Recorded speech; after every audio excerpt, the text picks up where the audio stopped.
But anyway, Kong Pao, marami ang tututok bukas sa State of the Nation address ni Pangulong Bongbong Marcos in behalf of the House of Representatives. Bilang isa po sa mga House leaders, baka meron po kayong mensahe sa ating mga kababayan. Ano ang dapat na abangan ng mamamayan ho natin mga ganap dyan po sa Kamara sa second regular session ng 20th Congress?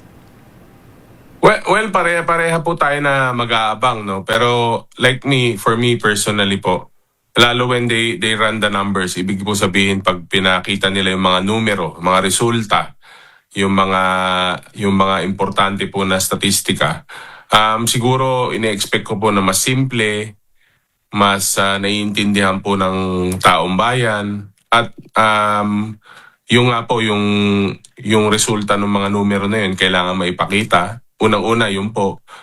Pangalawa po, syempre yung mga issues, yung mga problema natin, yung accountability at saka yung accountability crusade ng ating Pangulo, yung ekonomiya natin na maraming external forces na kailangan po maintindihan ng taong bayan na hindi natin control.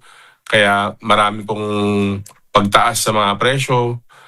Kailangan din po pag naglatag sila ng mga plano or mga susunod na priority measures, meron na rin pong kaakibat na direksyon saka konting pahayag po tungkol sa gusto nilang end result o gusto nilang ang magiging bunga ng mga request nila na legislative development or legislative measures na kakailanganin. So, siguro kahit mas simple, mas direkta, ang importante dyan, ang kinakausap mo is yung partners mo sa paggawa ng mga batas, partner mo sa mga development ng gobyerno, at saka yung partners mo na, na direkta po is which is yung taong bayan na kailangan mas maintindihan nila yung sona ng Pangulo. Kasi sa mga ganyang tiyempo, kinakausap mo ang taong bayan.